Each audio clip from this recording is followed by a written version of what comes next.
Dans son commentaire des fondements de la Sunna de l'imam Ahmed, le cheikh Abdullah al-Jarabou' dit en réponse à cette question: qu'est-ce que les ulama veulent signifier par l'œuvre en tant qu'espèce? Le sens est-il d'apporter un échantillon de chaque œuvre, comme la prière, le jeûne et ainsi de suite? Ou bien s'agit-il de produire un spécimen d'œuvre s'inscrivant dans les 4 piliers de l'islam? Réponse: ni l'un ni l'autre. Il ne cherche pas à dire qu'il est obligatoire pour le musulman de produire un peu de chaque œuvre, pas plus qu'ils ne veulent dire qu'ils doivent réaliser les 4 piliers. Ceci fut exposé clairement par Cheikhul Islam qui dit qu'il produise une œuvre lui étant imposée par la législation révélée à Muhammad sallallahu alayhi wa sallam. أن يأتي بعمل واجب عليه بشريعة محمد صلى الله عليه وسلم. C'est-à-dire qu'il fasse une œuvre apparente avec la ferme conviction en la réalisant qu'elle lui est prescrite par la charia de Muhammad, à lui les éloges et le salut. S'il s'islamise, qu'il admet la prophétie de Muhammad et se montre bienfaisant envers ses parents, mais que cette bonté envers les parents n'est pas réalisée avec la conviction qu'elle lui est imposée par la charia, et il se montrait déjà attentionné envers eux, suivant les préceptes de sa première religion, alors cela ne lui est d'aucun profit, jusqu'à ce qu'il pose un acte obligatoire, donc non pas surérogatoire. Ce n'est pas une condition qu'il relève des 4 piliers de l'islam, ce n'est pas une condition qu'il réalise un peu de chaque œuvre prescrite, mais plutôt, il produit une œuvre obligatoire, quelle qu'elle soit.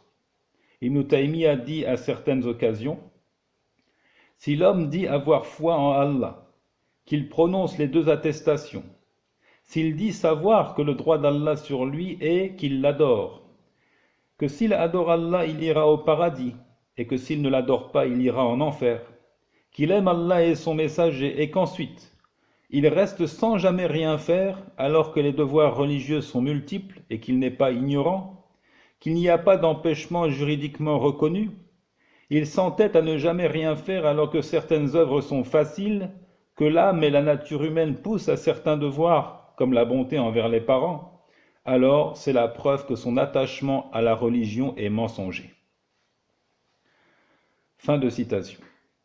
Cela relève des conditions de l'attestation qu'il n'y a de divinité vraie qu'Allah, comme ce fut exposé par l'imam Abu Thawr et d'autres, ont transmis le consensus sur ce point, même de la part des attentistes affiliés à la jurisprudence Murji'atul Fuqaha.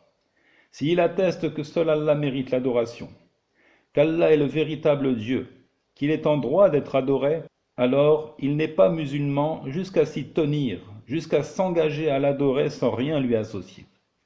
S'il s'y tient, il entre dans l'islam. Mais s'il déclare savoir qu'il n'y a de divinité qu'Allah, qu'il est en droit d'être adoré exclusivement, puis il déclare qu'il ne l'adorera jamais, ou bien il garde pour lui dans son cœur qu'il ne l'adorera jamais, il n'est pas musulman. C'est en œuvrant qu'il confirme son engagement, et c'est ce que l'on nomme l'acceptation, al-qaboul, et la soumission à l'inqiyad. S'il n'œuvre pas, Ibn Taymiyyah déclare que c'est la preuve que son engagement est mensonger, et qu'une telle personne n'est pas encore sortie de la mécréance si elle persiste à ne jamais passer à l'acte. Par conséquent, l'œuvre en tant qu'espèce consiste pour les imams à ce que l'individu réalise une œuvre obligatoire. Il aura alors mélangé une œuvre pieuse et une autre qui est perversion. Pour ceux qui soutiennent la mécréance du délaisseur de la prière, il doit absolument produire la prière. S'il prie avec la doctrine monothéiste dans le cœur, il détiendra alors l'œuvre en tant qu'espèce, jinsul amal. Il m'est parvenu que c'est l'avis retenu par le cheikh Ibn Baz, qui disait: si la nature de l'œuvre est une condition pour la validité de la foi, il faut nécessairement nous expliquer la portion d'œuvre obligatoire pour ce faire, et les textes révélés nous ont exposé qu'il s'agit de la prière. Celui qui prie détient l'œuvre en tant qu'espèce et il est musulman. Celui qui la délaisse dépasse alors la frontière de la mécréance. Il m'a été transmis que le cheikh Ibn Baz l'a dit, mais je ne l'ai pas entendu de mes oreilles. Ainsi, le sens voulu par la nature de l'œuvre est « réalise une œuvre apparente rendue obligatoire par l'islam ».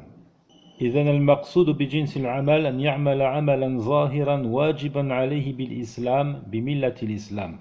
Il dit dans sa réplique à certains propos de Rabi' al-Madkhali: Même ceux qui avancent que le délaisseur de la prière ne mécroit pas, comme l'imam al-Shafi'i et l'imam Abu Hanifa, rappellent que celui qui délaisse l'acte dans sa totalité n'est pas musulman et que sa foi est invalide.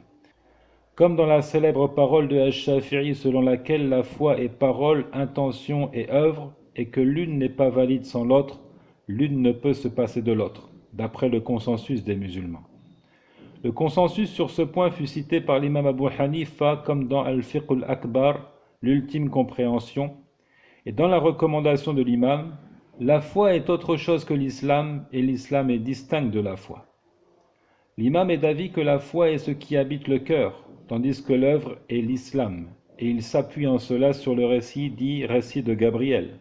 Il dit donc وَالْإِسْلَامُ غَيْرُ الْإِيمَانِ وَالْإِيمَانُ غَيْرُ الْإِسْلَامِ ولكن بينهما تلازم فلا إسلام بلا إيمان ولا إيمان بلا إسلام.